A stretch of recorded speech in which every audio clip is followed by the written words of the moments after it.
Hello all welcome back it's me Anamika. അപ്പോൾ ഇന്നത്തേത് ഒരു evening വ്ളോഗാണ് കേട്ടോ. ഒരു ദിവസം കോളേജ് കഴിഞ്ഞ് വന്നപ്പോൾ എനിക്ക് തീരെ എനർജി ഉണ്ടായിരുന്നില്ല. അപ്പോൾ എല്ലാം ഭയങ്കര പ്രോപ്പറായിട്ടോ അല്ലെങ്കിൽ നമ്മൾ വിചാരിച്ച രീതിയിൽ പ്ലാൻ ചെയ്യുന്ന രീതിയിലൊന്നുമല്ല പോകുന്നത്. എല്ലാം ഒരു ഗോ വിത്ത് ദ ഫ്ലോ എന്നുള്ള രീതിയിലാണ് പോയിക്കൊണ്ടിരിക്കുന്നത്.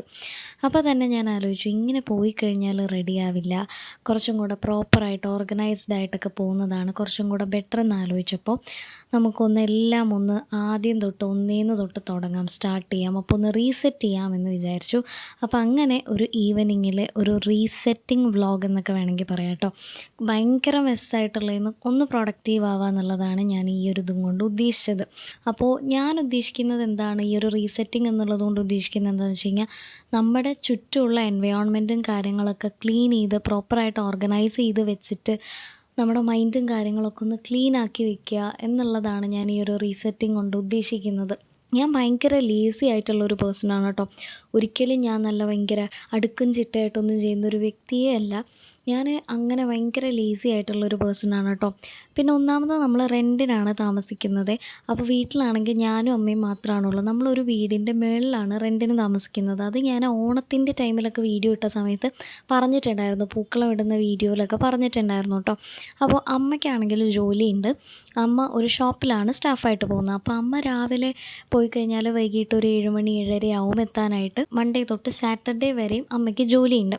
അപ്പോൾ അമ്മയ്ക്ക് ആകെ ലീവ് കിട്ടുന്ന ഒരു ദിവസം എന്ന് പറയുന്നത് സൺഡേ മാത്രമാണ് കേട്ടോ. അപ്പോൾ എനിക്കാണെങ്കിലും കോളേജുണ്ട്. എനിക്കാണെങ്കിൽ ഈ പറഞ്ഞ പോലെ ചില സാറ്റർഡേയ്സ് എനിക്ക് കോളേജ് ഉണ്ടാവും, ചില സാറ്റർഡേ എനിക്ക് ക്ലാസ് ഉണ്ടാവില്ല. അപ്പോൾ പറഞ്ഞു വന്നത്, ഞാനും അമ്മയും ഇതേ രീതിയിൽ എപ്പോഴും ബിസിയാണ്. ഞാൻ എൻ്റെ ക്ലാസ്സായിട്ട് പോകുന്നു, അമ്മ ജോലിയായിട്ട് പോകുന്നു. നമുക്ക് വേറെ മാർഗ്ഗമില്ല, നിവൃത്തിയില്ലാത്തത് കൊണ്ടാണ്. ഇതിൻ്റെ ഇടയിൽ നമുക്ക് 2 പേർക്കും വീട്ടിലെ കാര്യങ്ങൾ ഭയങ്കര പ്രോപ്പറായിട്ട് ഓർഗനൈസ് ചെയ്ത് വെക്കാനും ടൈം കിട്ടാറില്ല. ഒന്നാമത് റെൻറ്റിന് ഇരിക്കുന്നതുകൊണ്ട് തന്നെ കുറേ കാര്യങ്ങൾ ഇപ്പോഴും നമ്മളൊരു റൂമിൽ ഇങ്ങനെ അടുക്കി പെറുക്കി വെച്ചേക്കുവാണ്. ഒന്നും ഭയങ്കര വൃത്തിയായിട്ടല്ല വെച്ചേക്കുന്നത്. അതൊക്കെ ഒരു അഡ്ജസ്റ്റ്മെൻറ്റിലാണ് പകുതി മുക്കാൽ കാര്യങ്ങൾ നമ്മളിപ്പോഴും സെറ്റിൽ ചെയ്തിട്ട് വെച്ചിട്ടുള്ളത്. എല്ലാ കാര്യങ്ങളും ഡീറ്റെയിൽ ആയിട്ട് ഓർഗനൈസ് ചെയ്യാൻ പറ്റില്ലെങ്കിലും ഉള്ളതൊക്കെ നമുക്കിപ്പോൾ മാനേജ് ചെയ്ത് വൃത്തിയാക്കാൻ പറ്റുന്നതൊക്കെ വൃത്തിയാക്കുക എന്നുള്ളതാണ് കേട്ടോ. അപ്പോൾ സൺഡേ ആയിക്കഴിഞ്ഞാൽ പൊതുവേ എനിക്കും അമ്മയ്ക്കുള്ള പണി എല്ലാം ക്ലീൻ ആക്കുക.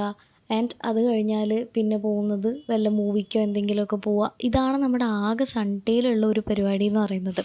അപ്പോൾ ഞാനാണെന്നുണ്ടെങ്കിൽ കിച്ചണിൽ അങ്ങനെ വലിയ രീതിയിൽ കയറാറില്ല. അപ്പം ഞാൻ ആകെ കൂടെ ചെയ്യുന്നൊരു പണി എന്ന് പറയുന്നത് ഈ ക്ലീനിങ് ആണ്. അപ്പോൾ എനിക്കത് മാത്രമാണ് അറിയുള്ളൂ. കിച്ചണിലെ കാര്യങ്ങൾ കംപ്ലീറ്റ് നോക്കുന്നത് അമ്മയാണ്. ഞാൻ ലൈറ്റായിട്ടുള്ള എന്തെങ്കിലും സ്നാക്സോ കാര്യങ്ങളോ ഉണ്ടാക്കാൻ വേണ്ടി മാത്രമാണ് ഞാൻ ആ ഒരു ഭാഗത്തേക്ക് പോകാറുള്ളൂ കേട്ടോ. അപ്പോൾ അതുകൊണ്ട് തന്നെ ഒരു റീസെറ്റിംഗ് ഇടയ്ക്ക് നമുക്ക് വളരെയധികം ആവശ്യമാണ്. ഞാനിതാ കോളേജ് വിട്ട് വന്നതും കംപ്ലീറ്റ് എല്ലാവരുടെയും അടിച്ചു വാരി ക്ലീൻ ചെയ്തു കേട്ടോ. നമ്മുടെ മെയിനായിട്ടുള്ള റൂം, നമ്മുടെ ബെഡ്റൂം, അതുപോലെ തന്നെ ഹാള്, മുറ്റം, അതേപോലെ ബാൽക്കണി, എല്ലാ കാര്യങ്ങളൊക്കെ അടിച്ചു വാരി വൃത്തിയാക്കിയൊക്കെ ക്ലീൻ ചെയ്തിട്ടിട്ടുണ്ട്. അതിനുശേഷം ജസ്റ്റ് ഒന്ന് ഫ്രഷപ്പായി വന്നിട്ടുണ്ട്. ഡ്രസ്സും കാര്യങ്ങളൊക്കെ ഒന്ന് ചേഞ്ച് ചെയ്ത് ഫേസൊക്കെ വാഷ് ചെയ്ത് വന്നിട്ട് അപ്പോൾ വിളക്ക് വെച്ചിട്ട് പ്രാർത്ഥിച്ചുകൊണ്ടിരിക്കുകയാണ് കേട്ടോ, നാമം ചൊല്ലിക്കൊണ്ടിരിക്കുകയാണ്. അതിനുശേഷം എന്താ ചോറുണ്ണാൻ വേണ്ടിയിട്ട് പോവുകയാണ് കേട്ടോ.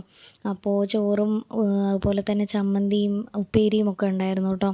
എനിക്ക് പൊതുവേ കോളേജ് വിട്ട് വന്നു കഴിഞ്ഞാൽ ചോറുണ്ണുക എന്ന് പറഞ്ഞാൽ എനിക്ക് ഭയങ്കര മടിയാണ്. പക്ഷെ എന്നാലും ചില ദിവസങ്ങളിലൊക്കെ വിശപ്പ് അത്രയും അടുക്കാൻ പറ്റാത്തതാകുമ്പോഴത്തേന് ഞാൻ തന്നെ ചോറെടുത്തിട്ട്, കാരണം വേറെ ഒന്നും ഉണ്ടാവില്ല, അപ്പോൾ എന്നാൽ വാ ചോറുണ്ണാം എന്നുള്ള രീതിയിൽ ഞാൻ തന്നെ ചോറ് കഴിക്കും കേട്ടോ. അപ്പോൾ ഇതാ നമ്മൾ ചോറുണ്ണാണ്. ചോറും ഉപ്പേരിയും അതുപോലെ ചമ്മന്തിയുണ്ട്, പിന്നെ അതാ കണ്ടോ ഉപ്പിലിട്ട മാങ്ങയുണ്ട് കേട്ടോ. അപ്പോൾ അതും കൂടിയാണ് നമ്മൾ കഴിക്കുന്നത്. പിന്നെ 2 പേർക്കുമായിട്ട് ലീവ് കിട്ടുന്നത് ഒന്നില്ലെങ്കിൽ സാറ്റർഡേ, അമ്മയ്ക്കാണെങ്കിൽ സൺഡേ മാത്രമേ കിട്ടുള്ളൂ. എനിക്ക് വല്ലപ്പോഴും ഏതെങ്കിലും ഒരു സാറ്റർഡേ കിട്ടിയാൽ കിട്ടി. അപ്പോൾ നമുക്ക് കുറേ അധികം ഡ്രസ്സസ് വാഷ് ചെയ്യാനുണ്ടാവും. അപ്പോൾ ചിലതൊക്കെ നമ്മൾ ഈ ലീവ് കിട്ടുന്ന ടൈമിലായിരിക്കും വാഷ് ചെയ്തിട്ടുണ്ടാവുക. അപ്പോൾ അതൊക്കെ നമുക്ക് അടുക്കി പെറുക്കി അലമാരയിലേക്ക് വെക്കാൻ പറ്റാത്തതുകൊണ്ട് നമ്മൾ കിടക്കുന്ന ബെഡിൻ്റെ തന്നെ 2 സൈഡിലൊക്കെ അഡ്ജസ്റ്റ് ചെയ്താണ് നമ്മൾ വെച്ചുകൊണ്ട് പോകുന്നത് കേട്ടോ. അപ്പോൾ ഞാൻ വേഗം അതൊക്കെ അടുക്കി പെറുക്കി നല്ല ഡ്രസ്സസ് നമ്മൾ പുറത്ത് പോകാനൊക്കെ ഇടുന്നത് ഒരു സെറ്റാക്കി എടുത്തു വെച്ചു അലമാരയിൽ. അതേപോലെ തന്നെ അല്ലാതെ നമ്മൾ ഡെയിലി വെയേഴ്സ് ആയിട്ട് ഇടുന്നതും വേറൊരു ഭാഗത്തൊക്കെ സെറ്റാക്കി വെച്ചു കേട്ടോ. പിന്നെ അത് കഴിഞ്ഞതിന് ശേഷം നമ്മളൊരു ഐസ്ക്രീം കഴിച്ചേ. അമ്മ എന്നും കടയിൽ പോയിട്ട് തിരിച്ച് വീട്ടിൽ വീട്ടിലേക്ക് വരുമ്പോൾ എന്തെങ്കിലുമൊക്കെ എനിക്ക് കഴിക്കാൻ വേണ്ടി മേടിച്ചുകൊണ്ട് വരും. അപ്പോൾ അത് കഴിച്ചിട്ട് ഞാൻ പഠിക്കാൻ വേണ്ടി ഇരുന്നിട്ടുണ്ട്.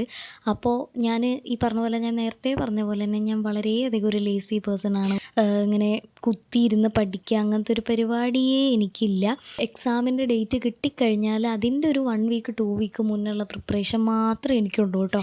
അപ്പോൾ ഇപ്പം ഞാൻ ചെയ്തുകൊണ്ടിരിക്കുന്നത് നോട്ട്സ് കംപ്ലീറ്റ് ചെയ്യാൻ, റെക്കോർഡ് അങ്ങനത്തെ കാര്യങ്ങളൊക്കെ എഴുതി കംപ്ലീറ്റ് ചെയ്യാനുണ്ട്. അപ്പോൾ അതൊക്കെ ജസ്റ്റ് ഹെഡ്സെറ്റിൽ പാട്ടൊക്കെ ഒന്ന് പ്ലേ ചെയ്ത് അതിരുന്ന് എഴുതി കംപ്ലീറ്റ് ചെയ്തുകൊണ്ടിരിക്കുകയാണ് കേട്ടോ ചെയ്യണത്. അപ്പോൾ മൊത്തത്തിൽ നമ്മുടെ ഇന്നത്തെ ഈ ഒരു ഈവനിങ് നമ്മൾ കുറച്ചധികം പ്രൊഡക്റ്റീവ് ആക്കാനായിട്ട് ട്രൈ ചെയ്തിട്ടുണ്ട്.